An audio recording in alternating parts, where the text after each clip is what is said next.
Oh yeah! I've waited a long time to make this video. If you've been following the channel since 2017, we've been covering the drama of hashtag FredWatch. It's no longer FredWatch, it's no longer even Fred Warning. The tornado that is Fernando Alonso is going to hit the Indianapolis Motor Speedway and the Indianapolis 500 for the 2019 running, the 103rd edition of the greatest spectacle in racing. Fernando Alonso is coming back with McLaren Racing to try to get the final leg of the Triple Crown. Now, there's a ton of stuff to talk about here.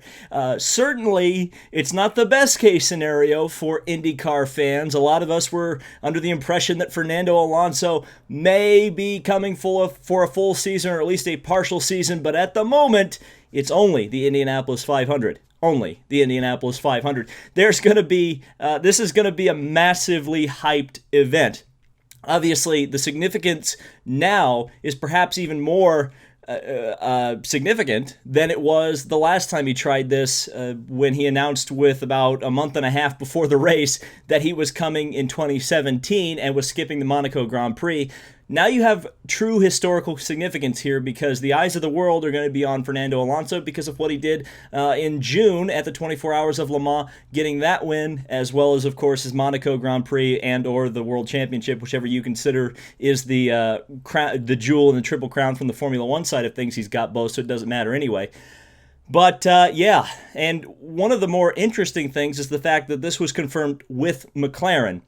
So McLaren is coming back to Indianapolis as well. They actually were the first ones to announce, hey, we're not doing Indy cars full-time in 2019, though they had looked very seriously about it, and that was one of the reasons that a lot of us thought that Fernando was coming next year, because of the fact that McLaren was taking such a serious look at full-time IndyCar racing. I think that still may end up happening in 2020, 2021, after Fernando gets done with the WEC program. I think that's going to open up a lot of doors, a lot of opportunities, and certainly, again, Fernando seems to really enjoy the IndyCar stuff when he does it. There is the question of whether or not he enjoyed the road course racing. There are some reports out there that when he tested the new body kit at Barber Motorsports Park, he wasn't particularly happy with it. It's still kind of unconfirmed, but one of the things we did have, or at least is now up in the air, is the fact that in the press release that McLaren released, there was no mention of an additional team, a partner team like they did last time with Michael Andretti and Andretti Autosport, and there was no mention of an engine manufacturer. Now that makes a lot of sense. I guess we'll talk about the engine manufacturer first, because I think it's a little easier to talk about.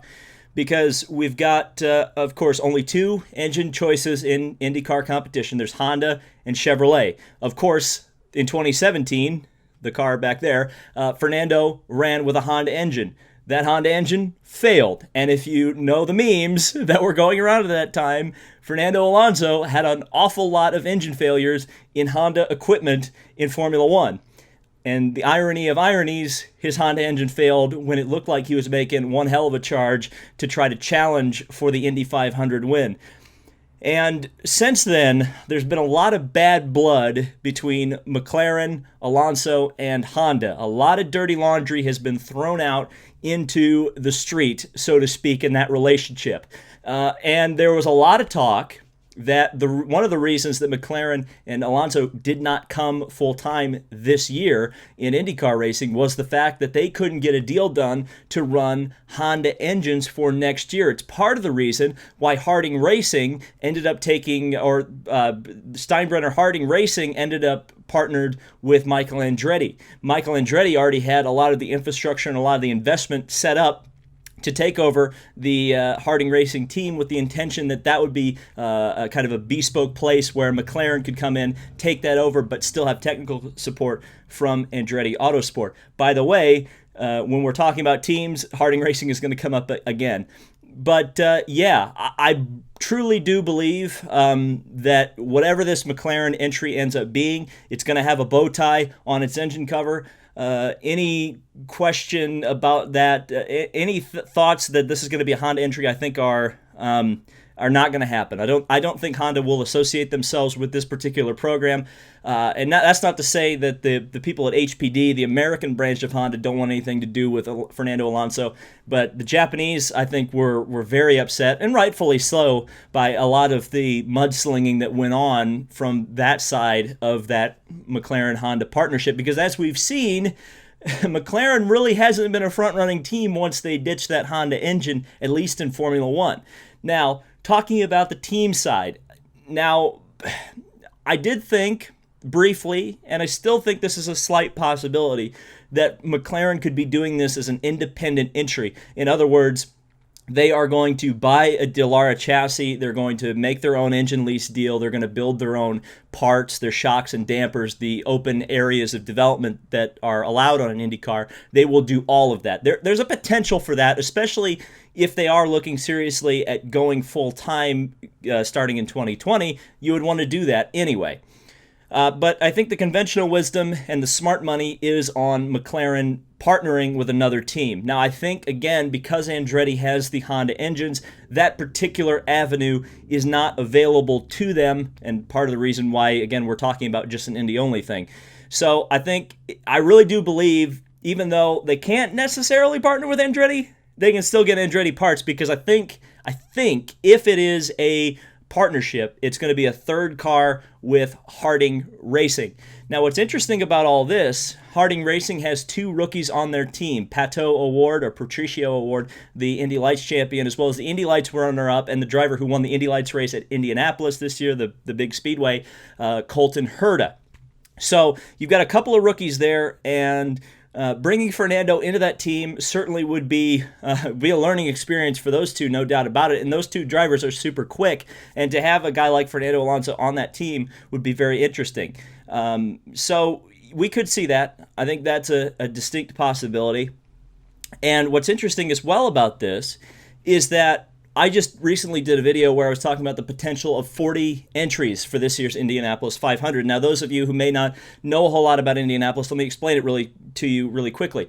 There are always 33 cars that start the Indy 500, and it is always the fastest 33. But a lot of times, the vast majority of percentage of history, there have always been more than 33 entries. So what happens is, of course, that's what makes the qualifying and the practice so important throughout the month of May. It's part of the reason why there's a full month of May practice. So there's a potential here, and I'm not saying it will happen, but there's a potential, if there's a ton of cars, that Fernando Alonso could be slower than the 33rd fastest qualifier and miss the show. That is a possibility. It's very unlikely, but it could happen. But what's interesting as well is that I did not, when I counted what I have a solid car count at the moment is 38. I did not count McLaren necessarily as one of those entries, or an extra car going to another team that's not Andretti Autosport. With a McLaren entry. So that could be another potential entry added to the list, bring the counter count up to 39, and now we start talking about a couple other entries that could form. We could have over 40 cars at Indianapolis this month of May, which is absolutely insane. There's also the talk, or I guess the thing that we need to talk about, which is the international interest in this event and how it's going to increase, and the fact that we've got 6.5 months of hype to go before the 103rd running of the Indianapolis 500. Now, last time, for international viewers, there was free streaming on YouTube. That will no longer be the case starting in this year. So if you're an international person, you're going to have to find a different avenue to watch practice, to watch the testing, to watch qualifying, and to watch the race, because that YouTube avenue is no longer going to be available due to the TV rights that were just signed between IndyCar and our American broadcaster over here, NBC Sports. So I think a lot of international people are going to be upset. So if you really want to see Fernando next year, the best way is to come out to the track. And what's really cool about this, of course, last time I actually got to meet Fernando, and I got this autograph. I got this little Spark 164 of the McLaren Honda signed, and I also got a selfie with him, though that selfie was kind of me jumping in someone else's selfie. But regardless, it's really neat, and especially the access you get at Indianapolis certainly is a lot more different, or a lot different than if you're used to going to Formula One events. Let's talk very quickly about Fernando Alonso's chances in this race. Now, if you listen to Tony Stewart, that's another big-name driver that has been talking about potentially running the Indianapolis 500 next year. By the way, Tony, answer your emails. I want Tony and Fernando in the same race. But Tony Stewart has theorized that a driver cannot jump in an Indy car once a year and compete for the Indianapolis 500 win. It takes too much of a commitment. So, will Fernando Alonso be able to drive and race for the victory in this year's Indianapolis 500? Obviously, it's all dependent on the equipment, isn't it? The Chevrolet engine was the most powerful engine in last year's Indianapolis 500. They swept the front row, led the most laps easily throughout the race, and took the victory in the hands of Will Power for Team Penske. So let's assume for a second that Fernando has a Chevy engine. So he's got the best engine. The chassis-wise, that's going to be, I think, the question here, especially if, again, the Chevy engine is in the back of his car.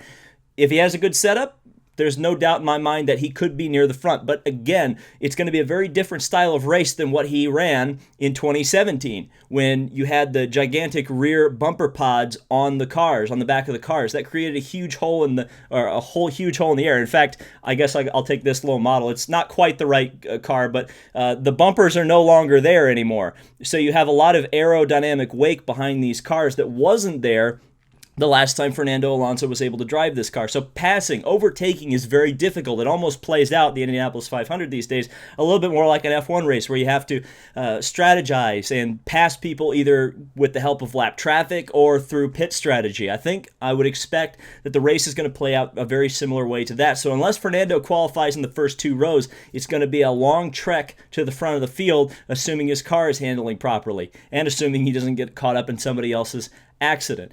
So there's a long way to go, and this is going to be a huge hype issue. This is going to be a huge thing in the month of May. If you've stuck around this long, I do a full month of coverage from the Indianapolis Motor Speedway. I am the only YouTuber now that the IndyCar Channel won't be doing it that will be covering the 500 in full on YouTube, and a lot of people seem to enjoy the coverage. They certainly enjoyed it the last time that Fernando was here at the Indianapolis Motor Speedway. Several videos were over 100,000 views, and again, that was thanks to the international interest of Fernando Alonso. So be sure to stick right here if you want the coverage of the full IndyCar season as well as the coverage of the Indianapolis 500, the 103rd running.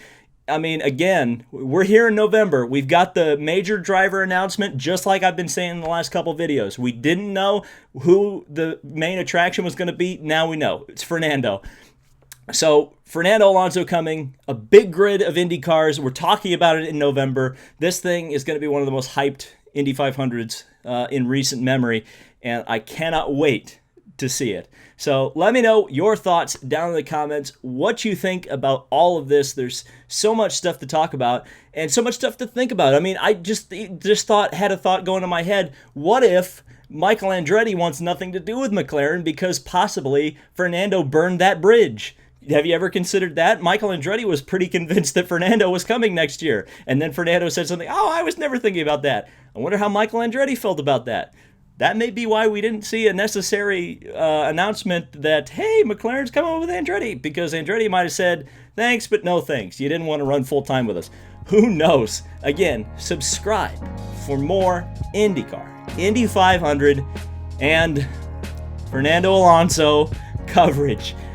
It's going to be a crazy next couple of months. I can't wait to have you guys along for the ride with me as Fred Watch is a Fred Nader, and it's coming to Indianapolis. We'll see you in the next video.